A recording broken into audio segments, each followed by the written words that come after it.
ধর্মনগরের লালছড়া গ্রামে গৃহবধূর উপর নির্মম নির্যাতন, প্রশাসনের নীরব ভূমিকায় জনমনে ক্ষোভ। উত্তর জেলার ধর্মনগর থানাধীন ডুপিরবন্দ লালছড়া গ্রাম পঞ্চায়েতের 5 নম্বর ওয়ার্ডের স্থায়ী বাসিন্দা সাকিনা বেগম বিগত কয়েক মাস ধরে নির্মম শারীরিক ও মানসিক নির্যাতনের শিকার হচ্ছেন বলে অভিযোগ করেছেন ওর পরিবার পরিজনেরা। তার অভিযোগ, এলাকার প্রভাবশালী বিজেপি নেত্রী তথা পঞ্চায়েত সদস্যা বিজলি বেগম এবং তার পরিবারের সদস্যরা পরিকল্পিতভাবে বারবার তাকে এবং তার পরিবারকে নির্যাতন করে আসছেন। সাকিনা বেগম মহিলা থানায় জমা দেওয়া অভিযোগপত্রে উল্লেখ করেছেন, একাধিকবার তার বাড়িতে ঢুকে গালিগালাজ, হুমকি ও শারীরিক আক্রমণ চালানো হয় তার উপর। এমনকি তাকে মারধর করে মরিচ বেটে তার গায়ে লাগিয়ে অমানবিকভাবে নির্যাতন করা হয়। ঘটনাটি ঘটেছে বিগত 28 মে তারিখে। ঘটনার পর সাকিনা বেগম সাহস করে ধর্মনগর মহিলা থানায় লিখিত অভিযোগ দায়ের করেন।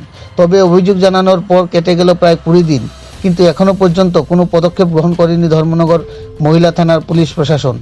সাকিনা বেগম অভিযোগ করেন, অভিযুক্তরা স্থানীয় প্রভাবশালী রাজনৈতিক দলের সদস্য হওয়ার সুবাদে পুলিশ ইচ্ছাকৃতভাবে নীরব ভূমিকা পালন করে চলেছেন।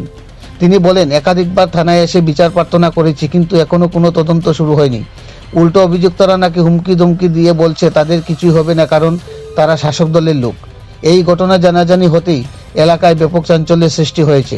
সাধারণ মানুষের একাংশ প্রশ্ন তুলেছেন, পুলিশ কি শুধুই শাসক দলের স্বার্থ রক্ষার জন্য? সাধারণ গরিব মানুষের কি তাহলে কোনো ন্যায় বিচার পাওয়ার অধিকার নেই?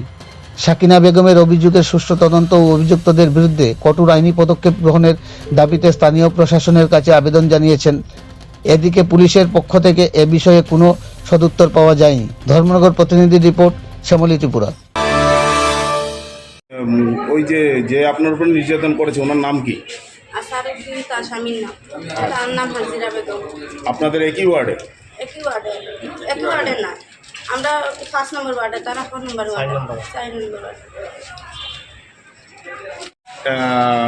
যে মেম্বারের স্বামী নাকি আপনার সঙ্গে বাজে ব্যবহার করেছে? ও স্বামী স্বামীদের গালাগালি করছি, ওর হয়েছে তার বাড়ি থেকে। আমি তার কাছে জান গিয়া হয়েছি, তো স্বামী সমাজ তো স্বামী আমার জানি ওকে মনোরোগ খারাপ কথা হয়, আমি সহ্য না করতে পারলে একদিন আমি গালাগালি খুব করছি।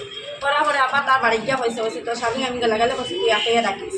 এরপরে দিন হয়ে গেছে আমার দুটো ঠাকুর, আমার ঠাকুরকে নিয়ে বাড়ির থেকে রাস্তার দিকে আবার লাগছে।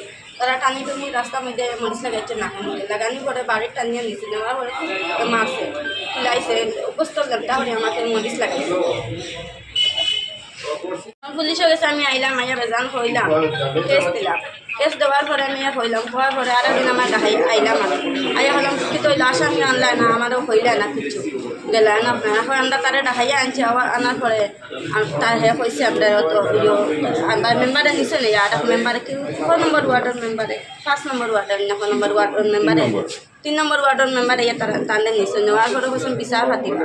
তো বিচার ফাতিসলে আমরা বিচার মানছি, ও মেম্বারে গিয়ে আবার আমরা হচ্ছেন বিচার মানুষ, আমি বিচার মানছি। মানার পরে আমরা বিচারে যেদিন বইতা এদিন তারা গেছেন গিয়া প্রত্যেকে গিয়া ঘুরে আইসেন, আমরা গেছে ফোনও করছেন না, কিচ্ছুও করছেন না। বলে আমরা কই বইতাম, কই আইতাম, আমরা প্রত্যেকে তারা মানুষ থেকে দৌড়াইয়া বাগিয়ে আইসে। দেখো রাস্তা দিকে গেলে আমার স্বামীকে তারা মারবো, আমারে মারবো, ওদিকে আমার জানা। পুলিশ কি এলাকাতে গিয়েছিল? পুলিশ এলাকার গেছে না, আজকে পর্যন্ত যায়নি। আজকে পর্যন্ত গেছে না। আমি খুব গরিব, আমার স্বামী যুগালি খাম করে, খুব গরিব, ও বয়সে যুগালি খাম করে আমার এখানে। তাহলে বর্তমানে কি ওদের ভয়ে আপনারা ভয়ভীত? আমরা বড় বয়সে আমার স্বামী কামও তুলতে যায় না এখন পর্যন্ত, তারা রাস্তা থেকে ফাইলে গালাগালি করে, মারামারি করে।